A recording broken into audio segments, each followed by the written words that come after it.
গোলাম রসূল। স্বর্ণ তৈরির মন্ত্র শিখে নাও, স্বর্ণ তৈরির মন্ত্র শিখে নাও, স্বর্ণ তৈরির মন্ত্র শিখে নাও।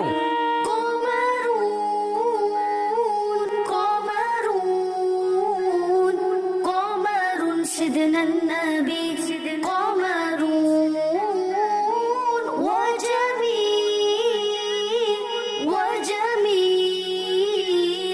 وجميل سيدنا النبي وجميل।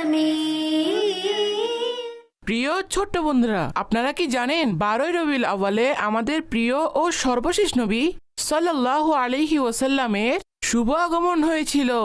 এই দিনের এক একটি সময় বরকত ও রহমতে পরিপূর্ণ, কেননা এই দিন রহমাতুল আলামিন এই পৃথিবীতে শুভ আগমন করেন। যখন তিনি এই দুনিয়ায় আগমন করেন তখন চারিদিকে খুশির আমেজ বইছিল।